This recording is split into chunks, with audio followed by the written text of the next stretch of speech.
Hi friends, until now we have discussed about SA-200, that is overall objectives of an independent auditor and conduct of an audit in accordance with standards on auditing. Now today we are going to start with the next standard, that is SA-210, that is agreeing the terms of the engagement, audit engagement.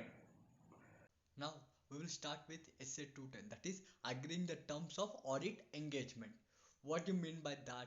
Generally, the auditor and client should agree on the terms of the engagement. Whatever the terms that are in the engagement, the auditor and as well as client both should be agreed.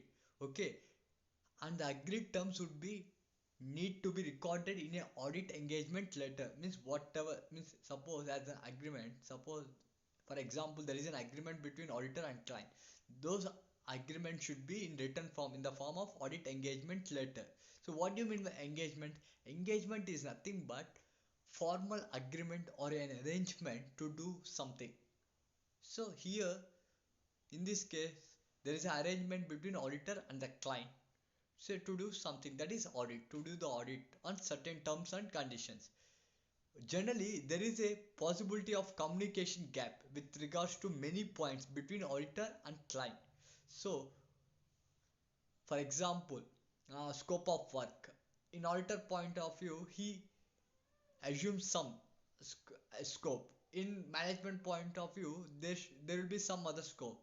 So, for clear and better understanding before going to an audit, there is an engagement or agreeing. So there is an agreement between auditor and the client, right? Here, what is the objective of an auditor? As per SA-210, that is agreeing the terms of the engagement. The objective of the auditor is to accept or continue the audit engagement only when it has been agreed through. There are 2 points, two objectives here. Whether establishing whether the preconditions for an audit are present. So, as an auditor, he should establish whether the preconditions or whether the preconditions are exist or not for an audit. Okay, and the next one is confirming that there is a common understanding of the terms of audit engagement between the auditor and management, or TCWC. TCWC is nothing but those who charge with governance, that is high level of authority like board of directors. It means there should be conformity between like after confirming only you will enter into that audit, right? For example, you and your other partner is going to do business or something, so without agreeing you won't go for, so without what is your profit share, what is your capital and everything, without confirming you won't do the business, right? In the same case, before going to the audit, a partner and as well as auditor, a client as well as auditor will confirm the common understanding. They will come to they will come to a common understand to do the audit. Okay, as we said before, in the objectives, first one is preconditions. What are the preconditions? What do you mean by precondition? Precondition, as we discussed before, in the first objective, auditor should establish whether the preconditions are there or not. Okay, what do you mean by precondition? Precondition means the condition which are exist before the audit, right? What are those preconditions? Okay, generally there are two preconditions. First one is acceptable financial reporting framework that is used in the preparation of financial statement. Okay, this is the first precondition for for an audit, and the second one is agreeing to the terms on which audit is conducted. These are the two preconditions for an audit. Okay, next one. So if to establish these preconditions, what is the responsibility of an auditor? So we'll discuss what is the responsibility. So auditor shall determine whether financial reporting framework is acceptable. So whatever the financial reporting framework that is used by the management in preparation of the financial statement, whether it is acceptable or not. Okay, auditor should determine. Okay, and next one is auditor should obtain a management acknowledgement. So from management, auditor should need to get an acknowledgement and understanding of its responsibility. What is the management responsibility in regarding to this audit? So everything auditor should get before audit. So what do you mean by what are the management responsibilities? First one is preparation and presentation of financial statements in applicable with financial reporting framework. So as per financial reporting framework, management should prepare and present financial statements. So what do you mean by financial reporting framework? Everything we have discussed in the basic concepts of auditing. I will give the link regarding that. If you didn't watch the video and if for a better and clear understanding of financial reporting framework, please go and watch it. And the next one is internal control, whether the management has established good internal control or not, which will enable the auditor to preparation of financial. Okay, next one is finance internal control. So management should establish good internal control and as well as which determines is necessary to enable the preparation, means if you establish good internal control which will help the management in preparation of financial statement that are free from material misstatement due to fraud or error. Okay, so which will help you to free from material misstatement while preparation of financial statement. And the another responsibility of the management is to provide with access to all the information such as records, documentations and other matters. So whatever all the, so they should give the information, they should give access to all the information, that whatever the information that auditor needs during the audit.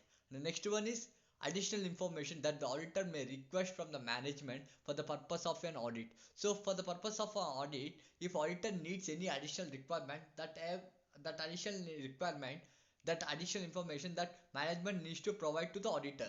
Okay, and then last one is unrestricted access to persons within the entity from whom the auditor determines it's necessary to obtain or audit evidence. For example, as an auditor to express opinion, he needs sufficient appropriate audit evidence. So which includes inquiries and everything, which we'll further discuss in the further videos. So if he feels that if I enquire such person that I will get that sufficient appropriate audit evidence, he can enquire such persons, right? And management should not keep any unrestricted access on such persons. Okay, so wherever the auditor feel that he will get the evidence, he can go and get such appropriate evidence, right? These are the responsibilities of the management during the course of the audit. And the next one is limitation on scope prior to audit engagement acceptance. Generally, management or TCWG imposes a limitation on the scope of auditor's work. Limitations is nothing but restriction on the auditor's work in terms of, okay, audit engagement. That auditor, so generally management keeps some limitations while doing the work of the auditor. They will keep some limitations. Due to such limitations, auditor may not give his opinion, means which will result in the auditor disclaiming an opinion. So in such cases, auditor shall not accept such a limited engagement. Generally it leads to disclaimer. Generally it leads to harassment of independence. As an auditor, he should express his opinion independence, right? Independence in appearance, independence in mind.